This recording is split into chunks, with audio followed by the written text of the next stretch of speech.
All right, well, I'm Ryan Szrama. Thanks for having me. I've come to Belgrade for the last, what, 2 years, and then counting this year is the third time. Spent time in Serbia after DrupalCon Dublin, DrupalCon Vienna, and then I couldn't let this year pass without coming. So DrupalCampPannonia became a perfect opportunity to visit Bojan, eat some cevapi kajmak, and have cheap cocktails in Belgrade. So all the good things. The topic for this morning is doing well and doing good, and it is a topic that's inspired by our project lead, Dries Boytaert. He has been talking about this kind of statement for a while. How can we do well and do good at the same time in the Drupal community and with open source in general? And since this has been a motivating factor for me in engaging the Drupal community and building a career around Drupal, that's what I'm here to talk about. I previously spoke on this topic at DrupalCamp London, where I was a bit of a raw nerve.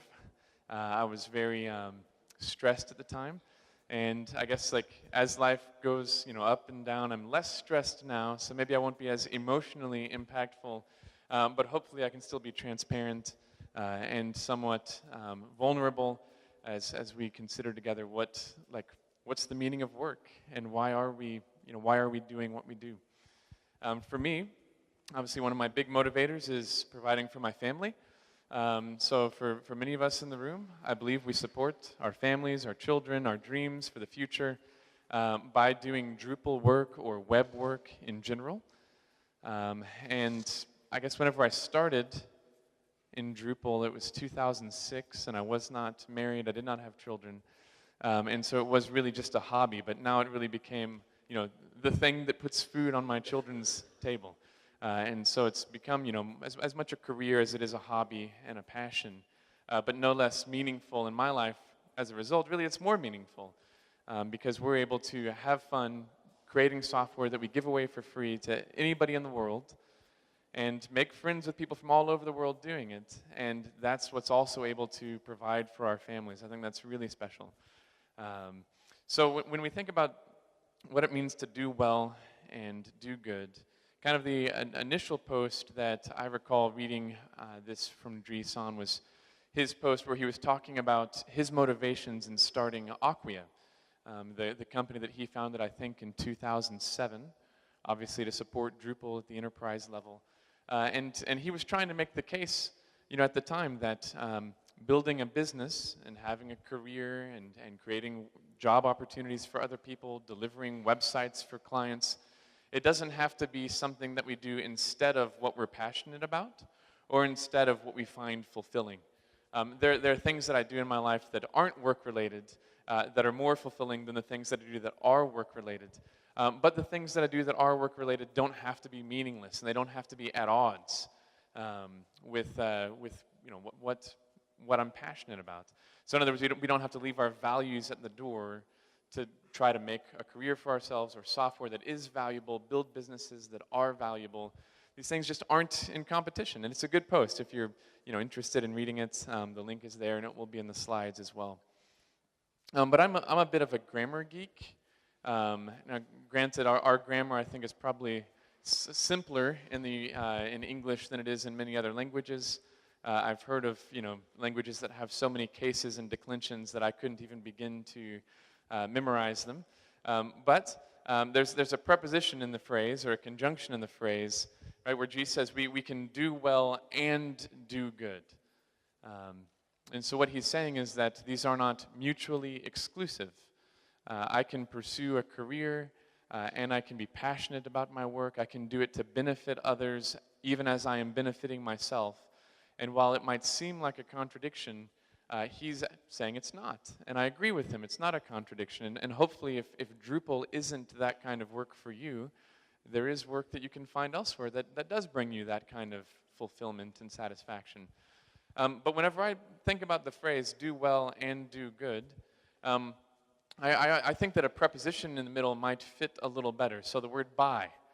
So consider for a minute what it might mean to do well by doing good.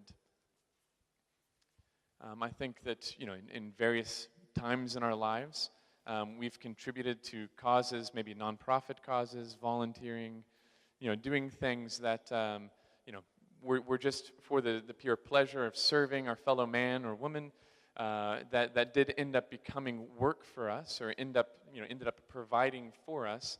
And that's what's happened with me in Drupal, is that by creating a business, by taking a personal ambition to give back as much as I possibly could, that then opened new opportunities for me.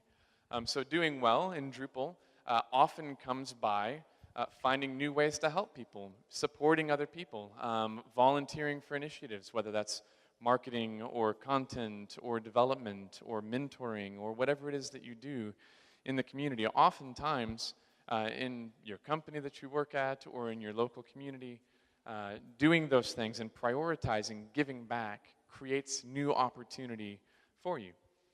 That's happened in my life quite unexpectedly, and I'll get into my story in a minute. But just to say, like, I had no ambitions whatsoever of being a software developer, no expectations that I would ever visit Europe, period. So like it became, a whole life that I didn't imagine was even possible for somebody with my background at the time that I began using Drupal. And so now, having kind of been on the flip side of that and seeing how it's worked out, I definitely would encourage anybody who's interested, to figure out what it would mean for you to do well by doing good in the context of our community. But then you have kind of like one level beyond that, which is where I was really feeling pressed earlier this year, and I still feel it today, but in different ways. And it's a question that came to mind. It wasn't, can I do well and do good at the same time? It wasn't, can I do well by doing good?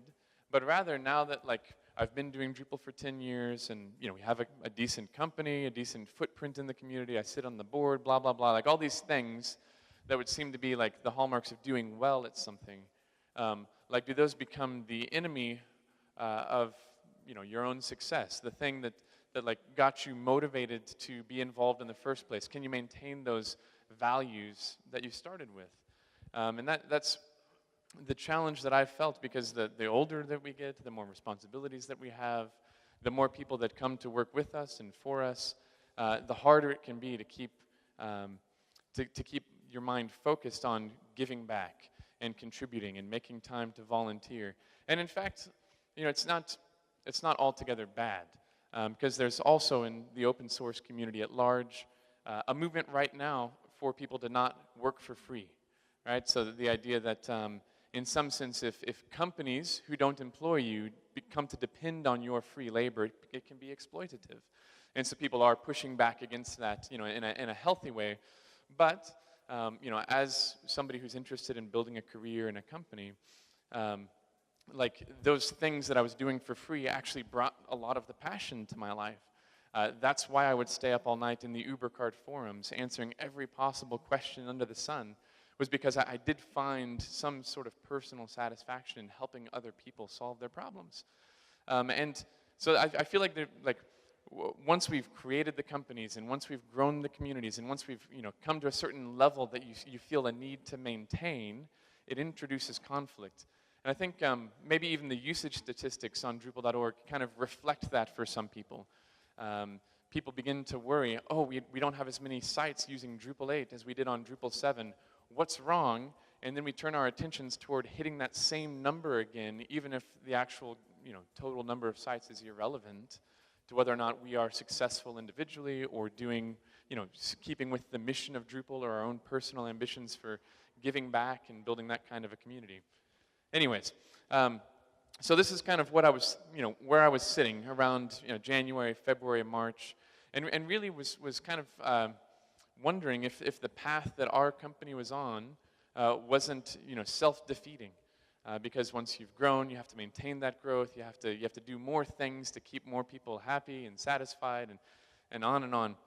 And to kind of reset myself, I had to just kind of take a step back and think, okay, how did I get here? And what are some small changes that I can make in the way that I do my business to ensure that I'm not losing my values or losing my way as we continue to grow and to mature as a community and within Commerce Guys, as an organization. Okay, so how did I get here is the question, I went way back to before I was bearded or long-haired. Open source really changes the way that you look. At the time I was fresh out of theology school. I had no formal computer science education. I had never developed any kind of web applications before. In fact, my whole programming career up to this point was making quick basic games. Did anybody use quick basic? Yeah, okay, a few people. So this was maybe like the next big language after GW Basic in MS-DOS. It shipped with Windows 3.1.1, and I just hacked on that for a decade or more. And that was like most of my programming experience, although I also programmed MUDs. Is that familiar here? Multi-user dungeons that were multiplayer text games, maybe? Right, so that's how I learned C syntax, working on those things. So it was very much just a hobby that we got into in the 80s and 90s and then kind of became a career. But I knew that I liked to program. Again, I wasn't really sure what I was going to do because I don't know if anybody in here has a theology degree, but you don't exactly have job opportunities after graduating with that. At the time, I was making blinds in a warehouse and programming computer games for fun. I also liked to help others. My roommate Rob, who's holding me, he and I moved into an area just for the sake of helping people. It was kind of a depressed area in my hometown at the time. We moved there specifically to try to help people deal with substance abuse problems, women who had, in some sense, been trafficked into dependency, and just kind of wanted to help people and have an impact on this community. A lot of children that we cared for that, did not have fathers, maybe didn't have mothers that cared for them either. When you're in that kind of a situation and trying to help people in that environment, you hardly ever see progress. It's really, really difficult to see somebody leave behind patterns of addiction and abuse that they've developed for decades. And so I felt, even as a 22-year-old young man, that in some sense I was, more put together than my 50-year-old friends that I was trying to help restart their lives. And, at the end of the day, I left the neighborhood, and I'm not sure that a single person that we cared for actually had materially improved his or her life. So that, something about who I was and who my roommate and I were, finding Drupal kind of gave me an environment where I could help other people and I could quickly see impact. So in other words, I wouldn't have to, get to know somebody for years and years and kind of beg and plead with them to change something. I could answer a question in a forum or find somebody in an IRC chat room. And these are people whose problems were real. They weren't exactly identity problems. They were just, business problems. Or they maybe wanted to run a blog for themselves, start a business for themselves. And so getting involved in Drupal gave me an opportunity where I could use my skills and my desire to help other people to quickly see impact. And I went back. If you've never done this before, it's kind of fun. If you've been in the community for a while, you can go to your user profile page and go back to some of your very first posts on Drupal.org. And it can be embarrassing because my very first question was, I had no clue how version control systems worked. I thought that in order to download something from CVS, I had to open my web browser and click on every single file and save it as something and download it, through the web browser until Heine, let me know that there actually was a command line tool for downloading files from CVS. And I thought, wow, that was really neat. It was, 8:34 in the morning, my time, on my birthday in 2006. And I asked a question, and in about 34 minutes, I received an answer. It unblocked me. And then I carried on my way working at that time in the e-commerce module. I think this particular problem was for the Nathan's Famous Hot Dogs website. Used to use Drupal in the e-commerce modules. So that's what this was for. And what happened was that experience was so encouraging that one day later at 8:34 a.m., somebody else asked a question that I knew the answer to. And so again, within 27 minutes, I was like, wait a minute, I can help this person. And I was able to give them links that I had found recently. I didn't perfectly answer their question. I said, I think think I experienced this. If I figure out what I did before, I'll let you know. But at least there was some sense of camaraderie, like, hey, you're not alone. I had the same problem as you. Keep pressing on. And eventually, I trust that Wagerard got his problem unblocked. And this kind of like started that addiction to being able to help other people in the context of a software community, which really, heretofore had not been part of my experience because there's not just a ton of people out there writing computer games in Quick Basic in 2006. And so suddenly found myself with a new community to be a part of. And really quite by accident, ended up developing UberCart. So again, at this time, I had never developed a web application, never really worked on a credit card payment system or anything like that. But my boss at the time saw that I knew how to program, invited me to learn Drupal, and then said, hey, port OS Commerce, which was an older e-commerce application, into Drupal. And so I thought, sure, why not? That sounds fun. And I think that's probably one of the benefits of being new to something is you're able to just completely ignore all of the complexity and the domain knowledge that you don't have and you don't know that you don't have, and dive in head first and learn as you go. So if you are new to Drupal here, I know that some of you are, don't be afraid to just dive in head first, because you might accidentally develop a big e-commerce application or a CRM or an ERP system, who knows? So really it was quite by accident. We developed UberCart to sell restaurant equipment online. And I ended up leaving that company before ever even finishing the company's website. So they paid me for 3 years to work on UberCart, and then it was after I left that they finally ended up using it themselves. But part of that was because I went to DrupalCon Barcelona. This was in 2007, and I met the Drupal community. And again, until this time, I didn't really know anybody else in Drupal. So I was from Louisville, Kentucky, which is in the kind of the Midwest, kind of the South. On the Ohio River in kind of, I don't really know how to describe it. It's near Indianapolis and Nashville. Maybe Nashville's a big city that you would know. So north of Nashville.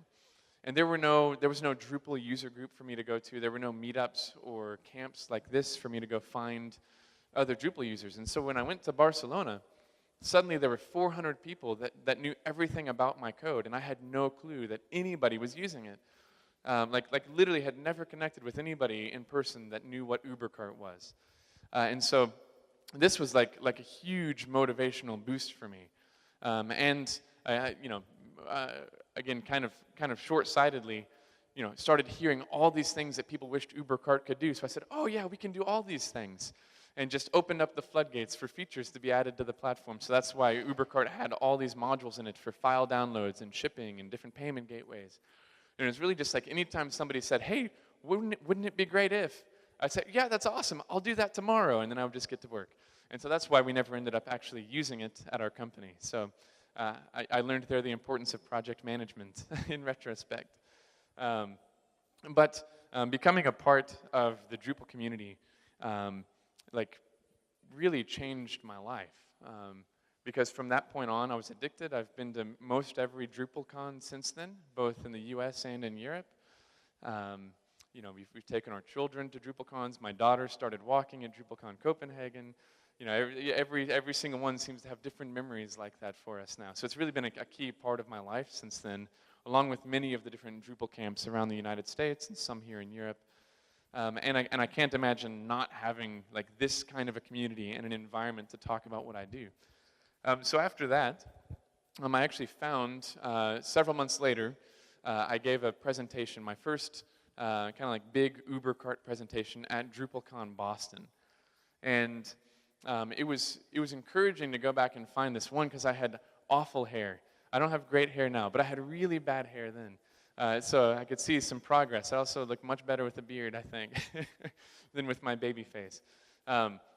But whenever I gave that talk in Boston, I guess I was still closer to the theology school time in my life. And so I actually opened up the talk with a values statement. And I'd forgotten that I'd done this until I went back and watched it in preparation for this talk. And basically, before I started presenting on anything related to technology, I stood up and I looked at the audience, and I saw a lot of people that I knew, and I just said to them, people are more important than computers, and relationships are more important than dollars. And that kind of then set the tone for the rest of that conversation. It set the tone for the rest of that week for me. It actually was the point where I met my eventual partners in starting Commerce Guys. And I think it was like kind of keeping that focus that like, yes, we're here to write software, talk about software, but I think that many of us get involved in open source, and maybe even Drupal in particular, because we do see it as a communication platform, as a collaboration platform, also as a community for many of us, of peers and of friends, in some cases lifelong friends. Like Boyan is now Uncle Boyan to my kids. And that was very much true then, and it's what I feel today, and it's this kind of spirit that I feel like slowly gets eroded the more that you have to think about making a career or building a business out of what we're doing together. So, not to create a depressing segue, but let's talk about Commerce Guys, because it's not depressing, it's been really fun. We founded Commerce Guys in 2009 with two partners that I met, like I said, in Boston.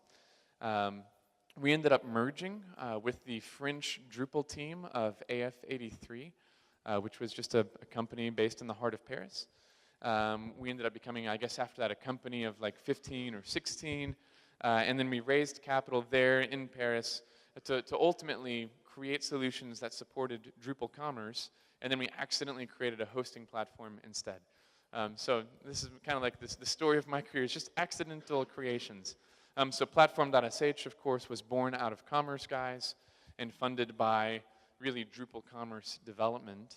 And then, of course, we were able to split the company up and refocus later, but that's a future slide. But getting involved, with these partners here, again, opened up a whole lot of new learning for me. Again, I don't have an MBA, but this was basically my MBA, was learning what are term sheets and what are non-disclosure agreements and contracts and how do I read all of this legal language and so on and so forth. But ultimately that gave me the tools that we needed to keep Drupal commerce going today. So it's in the context of Commerce Guys that we developed Drupal Commerce, which I think many or most of you would be familiar with. It is a set of modules, but it's also kind of like a whole e-commerce ecosystem where we are joined not just by ourselves, or not just by partner agencies within the Drupal community, but also with other companies like PayPal and Authorize.net and MailChimp, all of these independent software vendors that together create this Drupal commerce thing that is making an outsized impact in the world. Most every other e-commerce platform that I know of has hundreds of millions of dollars behind it. It's Magento with a team of dozens of people developing the core, or it's Shopify with billions of dollars in market cap to reinvest in developing out their e-commerce platform and ecosystem. But Drupal as a community, largely on the backs of just self-funded development and volunteer time, has created something that actually has competitive reach against these giant platforms that are now owned by Adobe and Salesforce and so on. So it's been really just exciting to be a part of growing Drupal commerce and then seeing that solve problems for people that kind of all over the world are just trying to start businesses, serve their communities, and carry on. And one thing that's really encouraging about being involved in Drupal is if you ever write a module, or give a talk, or give support, and unblock somebody, eventually, that person will come back and thank you.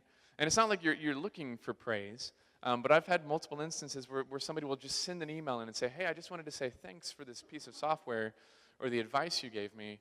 I've been able to build a diving store. This happened recently. It was a scuba diving equipment store that became my family's sole source of income. Or another one was like a photography store recently where he built his photography store on UberCard, wanted to migrate to Drupal Commerce, and just wanted to say thanks because he's been able to feed his family and employ multiple people in his community just because he had this free open source software available to him. And so that's really been pretty special to see with Drupal Commerce just how you can have that kind of global impact, or with Drupal in general, by contributing your time and your code and your ingenuity. Another key part of my story with Drupal Commerce specifically is getting to meet Boyan. So this is the photo album, or the family album portion of the slides. So I met young Boyan before he was bearded and had maybe 20 pounds less muscle at DrupalCon Copenhagen. And this was right after we did the Google Summer of Code together. So because I was the project lead for Drupal Commerce, Google was willing to pay Boyan an internship, stipend to come contribute to our project, and I got paired up with him as his mentor. And so I had never talked with anybody from Serbia before, really anybody from Eastern Europe before. And so we became friends that summer, just using IRC at the time, because Slack wasn't invented yet. Maybe it was ICQ, I don't know. It certainly wasn't WhatsApp. But just chatting and getting to know, like, what is Serbian culture like? And who are you, this strange person on the other side of the world? And we developed our code together. He released, I think it was like commerce affiliate ng_2 the next or something. No, not that bad. This was a pattern in Drupal for a while, was to put ng on everything, because we're just dumb. So he did this project. It was a lot of fun. And I said, hey, we're going to this conference, DrupalCon Copenhagen. We should meet up there. That would be great. And because I'm a very expensive date, I took him to McDonald's. And we enjoyed a burger and fries together. And that was just the first time that we had a chance to meet. But then we were able to convince him to drop out of college and to join Commerce Guys and fly back and forth to Paris and have a good time for a while. So we were able to do that up until the time that we became partners in the company. So this is Boyan. I think maybe after DrupalCon, New Orleans got to come and visit me in South Carolina. And again, probably the first Serb to go into my favorite coffee shops and breweries and restaurants. So it's just been like a really fun connection. That like I said, this happens not just with Boyan. I have several other friends and relationships that have grown like this in the context of this community. And it's that kind of experience that I don't want to lose because, running a company is hard, or, I have to think about a mortgage payment, or am I saving for college, for my kids, or whatever. But all of this, ultimately led us to recreate Commerce Guys once again. So Commerce Guys 3.0, happened in February of 2016. So this was almost 3 years ago now. That ultimately, I had quit, Commerce Guys. And I guess it was earlier that, it was 1 year before. So 1 year prior, in February of 2015, I had decided to move on. I actually wasn't sure that I would be able to remain in the Drupal community in the fashion that I was in it. It didn't seem like there was a clear path forward for Drupal Commerce because Platform.sh had become really the primary, if not the sole focus of Commerce Guys at the time. And so I said I just wanted to kind of go join another startup and try my hand at something new, but agreed to help my partner, Fred Play, the CEO of Platform, split the company and sell the different pieces of the company to different directions. And so what happened was kind of, again, quite by accident, realized that rather than just like getting rid of Drupal Commerce, I could invite Boyan and then Matt, our other co-maintainer for Drupal Commerce, to recreate Commerce Guys, just focused on Drupal Commerce. And so we were able to do that. We were able to stay in business, which was good. The first year was really a lot of just activity to keep the lights on. And then the next year was regrowing the team so that we could have just more people available to continue to maintain the software and to serve our clients. And then ultimately, that year was all about, and this year as well, we're just all about saving up money, because apparently it takes a lot of money to run a business, but saving money so that we could reinvest it in growing Drupal Commerce specifically, and also in just Drupal in general. Because a lot of what we do to build and support Drupal Commerce impacts Drupal at large. Right, so there's an entity reference field module that's in Drupal core. And that module actually came from the Cartier project that Commerce Guys did in like 2011 or 12. It was a Drupal Commerce project for Cartier. They wanted a product information management system built with Drupal 7 that then communicated to all of their different sites. And we said, well, we really need an abstract entity reference field. And so we did that. And then that became part of Drupal core. We also wanted to be able to use views to build forms, like the shopping cart form. And so then that became part of the views module, which now is also a part of Drupal core. We did a lot of work on the entity API, addressing modules, internationalization features, all of these things that the more successful we are as a company, the more able we are to continue to give back all of those features and Boyan's time and blood and sweat and tears. Lots of tears from Boyan that we contribute back to the Drupal community. But ultimately, like, the fact is, despite all the ups and downs and mergers and then separations and everything, commerce guys, as a company, and then, us individual members of it, we've all prospered by prioritizing giving back first. And that's why I think Dries recently had a blog post where he tallied up, the organizations that contribute to Drupal. So that even as like a 7-8 person company, Commerce Guys was the number 2, right behind Acquia, which is, like a 700 or 800 person company. In terms of just contributions to the Drupal project, both in core, but also through our contributed module efforts. Some might argue we're gaming the system because Drupal Commerce doesn't count, but we think it counts. And the problem is that success feels threatening to the priorities that got us there, because you just have to think differently once you've carved out a niche for yourself. Because if you have achieved some measure of success, well, in the broader business world, other people want the money that you're making. They want your clients and they want your users. And you have to kind of shift from thinking to, I've built something, to, wait, how do I keep it from going away? And the analogy that came to my mind was that of a garden. Has anybody ever tried to create a garden in the middle of like a yard before? Right, so you have to till it up, you have to kill the grass, you have to dig out all the weeds. I think I loaded my pickup truck full of horse manure and spread it all over my yard one evening just to try to create, a place where we could grow vegetables. And we ended up growing more than we needed. So much like Drupal, we were able to give back and give away a lot of the fruits of our labor. But if you could see this garden now, it looks awful. It's always, the garden never looks better than it does on the very first day after tilling up all the soil.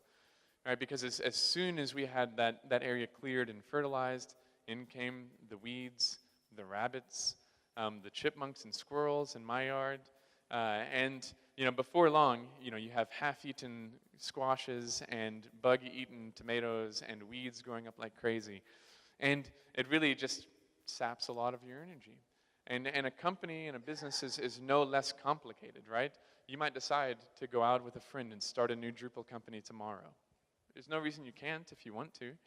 And it's very easy to achieve some early success, right? It's easy to pick a niche, to specialize, and to develop a reputation as being a really good designer, especially in our community that's so development heavy. Really good designers are in short supply, and once somebody's proven they can do it, they become a very utilized resource. An example is Boyan Summers from the Netherlands. He just kind of developed a reputation as a user experience designer. And suddenly, anybody that wanted UX work done was hiring Boyan to come and do that for them. Other people have similar niches in translation or other localization aspects, or in our case, e-commerce. And so it's easy to have that early success and to see all of the opportunity and the potential in your garden. But then it's really easy to get lost in the weeds once you've grown a business, because nowadays, I do still contribute to Drupal. I do still review patches, maintain Commerce 1.x occasionally. But most of my time is actually spent in negotiations and contract review and invoicing. I hate invoicing. It's like it takes me 3 hours of psyching myself up just to send out one invoice for 5 minutes. But invoicing and payroll and everything else that goes on. But then you also have to worry about, the competition, right? Because like I said, Magento would love to have our users. Shopify would love to have our users and our contributors and our developers. Hybris would love to have every German agency using Hybris alongside of Drupal, or who else is in German? Spryker or Xtuple, anything else there, not Xtuple, whatever, Xcommerce or whatever it is in Germany.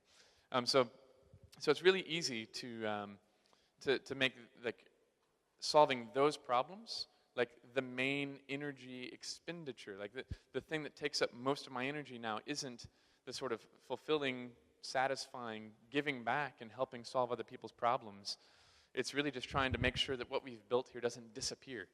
And this feels a bit whiny, I guess, because it's not like this is a unique problem to us. It's just part of growing up and trying to build, a business. But there's still, it's worth thinking about how can we be different?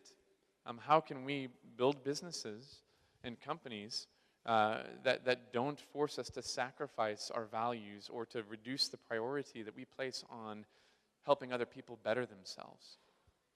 Because I don't want that to happen to me. And I don't think it's in my slides, but one thing that we can think about is, one thing that I think about anyways is sustainability. Because if you're building a sustainable business, then you're less threatened financially by what the market is doing. If you have, say, a lot of clients that pay you a small amount of money on retainers, even if you lose 25% of them every year, this is just standard mathematics. You're in some sense insulated from having to make rash decisions or short decisions to save the company. You don't have to make money-driven decisions that sacrifice your values. Another thing is just not growing bigger, not growing beyond our means, which is similar again in personal finances, right? When you get your first job, you can go out and take out a loan for a car or a house or whatever. But if you try to live beyond your means, well, then you have to keep making a certain amount of money. You have to keep, making worse and worse decisions really to try to hold on to what you've built. Or we could think about, well, how do I grow sustainably? That's kind of like what we're trying to figure out within Commerce Guys is how do we ensure that we aren't growing faster than our runway, that we aren't letting our ambitions get ahead of where the project will actually sustain us, so that we don't have to cut back or sacrifice, giving back in order to stay in business. But it's not just at the business owner level that these questions come up. Because I think even as an entry-level developer, we've had folks on our team that once they got stuck trying to, fix a broken Git repository or understand for the 10th time how to write a field or serialize an entity to the database or whatever, it's really easy to kind of, again, just get lost in the details of wow, this is work and it's boring and I don't like what I'm doing and it just took me 5 days to fix a problem that somebody else made for me. None of that's fun, and I think that we all have something that kind of saps the energy that we used to reserve for thinking about other people first and giving back first. And so one of the things that I realized was that what was really exciting to me about learning new things was not just that I liked to learn for the sake of learning. I do. I like to learn new things, and so anytime I'm here in Serbia, I basically force Bojan to become my tour guide, my history guide. We do bicycle tours around Belgrade and Zemun and learn all the history of everything, so it's just fun to learn. But what's fun in the context of Drupal is learning for the purpose of helping other people. So in other words, you could learn enough to get by. You could learn enough about how to use Git for your daily usage just to get by, and never be able to answer anybody else's problems. But if you really find something that you're interested in mastering, the practice of mastering a skill actually makes you more helpful to other people in the Drupal community, because you'll be able to more quickly solve their problems, diagnose what's blocking them, and help them progress. And I think that keeping that mindset is key for not losing our values that really make the Drupal community special. So we're not just having to learn Drupal 8 for the sake of learning Drupal 8, but if you could actually learn what's under the hood in Drupal 8, how object-oriented programming works if you've never used that before, how the routing system works, how the HTTP kernel works, any of those things, the more that you master, the more capable you will be of helping somebody else.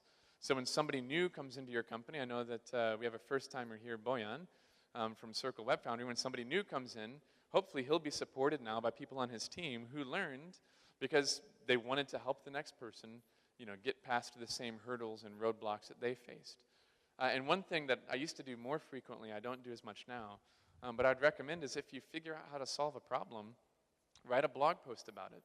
Hopefully many of us have our own Drupal websites where we blog. It doesn't have to be special or mind-blowing, to be able to share that knowledge. But I've found that sometimes I don't remember how to do something in Drupal or Git or in Linux or whatever, And when I Google it, I find my own blog post from like 8 years ago, and I help myself. So you can at least help your future self, if not help other people. But just sharing that knowledge and passing it on is a good way to retain this sense that we want to do well and do good. We want to learn things so that we can make more money, yes, but we also want to learn things so that we can help other people better too. And then once you become a leader in your organization or in this community, your focus shifts a little bit. Because again, you're not necessarily learning new technical things, like how do I solve problem X? How do I write a service decorator or a REST serialization plugin or whatever it is that your problem is for the project you're on. But you begin to have to think through, okay, I as a human being, in trying to lead other people, I'm now the problem. So my lack of consistency, my poor communication skills, my lack of attention to detail, these are the things that would prevent Commerce Guys from growing, and that's what I've had to work on. So I've shifted from having to understand everything about Drupal 8, I let Boyan do that now, to having to learn, how can I set good habits? How can I help a team focus on core values? How can we design processes that don't have bottlenecks? All these things. You have to basically really evaluate yourself and understand, what is it about me that prevents this team from being effective, and fix those things, which, again, it's very personal and it's very challenging. But if you aren't willing to do that, then you won't really become a good leader. You have to develop a self-awareness that you can understand what are the things that I'm doing or not doing that are preventing everybody from progressing. And so one of the things that I've had to think about is, how can I work to free up my team, so Matt and Boyan and Jonathan and Lisa, all of the people that work at Commerce Guys, so that their impact is greater than mine would ever be on my own, so that they're obviously contributing much more to Drupal than I ever did individually prior to building Commerce Guys, but also they're doing more as a team than they could do alone themselves. Right? So anytime that Boyan has an API design or a user interface design question, he doesn't just stare at his screen and hope that an answer arrives. He reaches out to me and to Matt, and we talk about it, and we design a solution together, and then he goes and implements it, and it's like it was sent down from the heavens right into Drupal Commerce. I wish. We definitely redevelop things. But that process of collaboration, not having to worry about the financial side of the business at all, frees them up to think about how to contribute to Drupal better. And at the end of the day, too, we have to lead with our core values and reinforce them as much as possible. So this kind of gets back into business ownership and team leadership. For the first 7 years of Commerce Guys, we didn't have a mission statement or core values. And it's kind of cliche to think about motivational speakers or business coaches. They'll come up and they'll try to really sell you hard on this idea that you have to have a personal mission statement or develop a set of values that really drive you or whatever.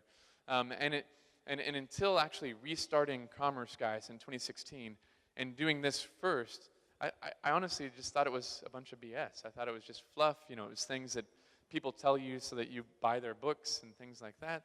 But what it did was it actually forced us to think about our identity, right? These aren't, it wasn't aspirational. It was really descriptive of who we were as people and what we hoped we were going to be doing as a company.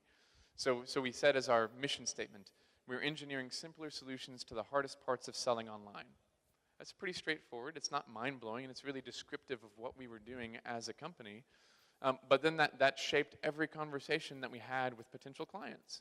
So when somebody came to us, we could say to them, hey, I'm Ryan from Commerce Guys, and we kind of make it our mission to solve your hardest problems. What's the hardest thing that's stopping you from being successful right now? And it's a very natural lead into having a conversation that quickly identified where we could have a maximum impact in their organization, because everybody has hard problems. Everybody has things that they don't know how to solve. And because that was our mission really as a group of people starting the company, it really worked well. We did the same thing for our values. And we decided that our core values were initiative and impact, because that's really what motivated each of us. If Boyan and I weren't working together, Boyan would still be, in some sense, contributing to a software project where he could have an outsized impact, because that's what motivates us. we really value the fact that even as a 3-person company, we were in the top contributing organizations to Drupal because we like making an impact.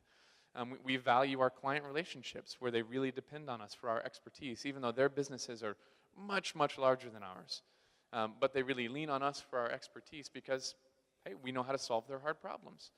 And so, like, you kind of have to, like, define what these are for yourselves, obviously. Not everybody will have the same core values. I do think that impact is a pretty common one in the Drupal community. In fact, Dries published the Values and Principles document at DrupalCon Nashville. And I think the very first one is impact, where he just says impact drives purpose, it delivers purpose. And so this is really kind of what feeds us as a company. And, you know, maybe there's been some sense in which we've been influenced by the Drupal community, we've influenced the Drupal community in turn, and that's why we're all kind of here and learning and growing and so on. And the way that Dries put it was that he just decided within Acquia that he would optimize his company and his team, like the office of the CTO, for impact. And I think this is in some sense derived from a book called Drive, if you're interested in reading more. I think the author is Daniel Pink, and I would recommend that for you. It's a book that basically says, what is it that motivates creative technology workers like us? And it's this sense of developing autonomy, mastery, and purpose in what you're doing, and ultimately using that to make an impact in your community, in our own families, in our client organizations, and so on.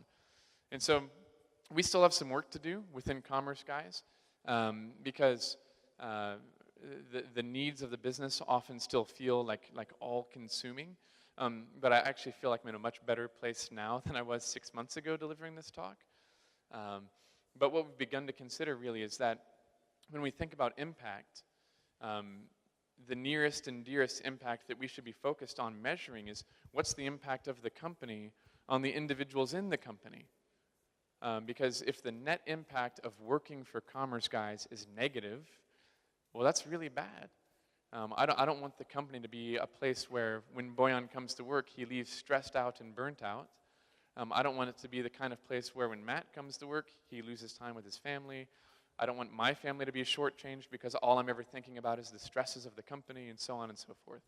And I think, you know, it's not a very radical concept, but it's just this idea that, like, the community that we're closest to are the people that we work with, and they are the people where we can actually see, like, immediately the impact of working at this company on their lives. I think across the board in the Drupal community, like, I've seen a lot of positive impact. I know it hasn't been the case for everybody. But, you know, as business owners or even just as employees, I think it's important for us to think, how can our relationships impact positively the people around us, even in our own local communities and companies, as we do what we do, which is Drupal. And then, you know, as Dries says, hopefully somehow all the dots will connect. And so that's the end of my talk. I know it's not very technical. It's not a lot about Drupal, the software itself. But if anybody has, you know, any questions, I think we may have a minute or two left that I'm happy to field. If you have technical questions, I'm also happy to answer those. Probably more qualified to answer technical questions than these, but and if not, that's okay too. If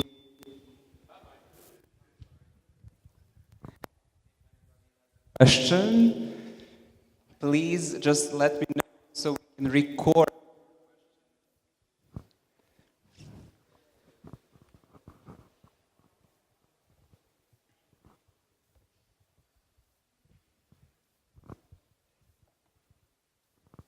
So Ryan, Yeah. I have a question for you. Okay. How do you like our event so far? How do I like the event so far? Yeah. It's been great. Yeah, thank you very much. Yeah, this is a really nice area. It feels Serbia feels a lot like South Carolina to me. So I'm from the American South, where we have, like, hearty soul food. We eat a lot of barbecue, a lot of potatoes. I think we had a conversation about Yeah. polenta on Twitter, right? What's that? About the, what's the name of the food that Ryan mentioned? Oh, Szrama. No, not about Szrama, but the polenta. The Oh, polenta, grits. yeah, grits, right. Yeah, yeah, so it feels like home. It's good. So, questions, anybody? I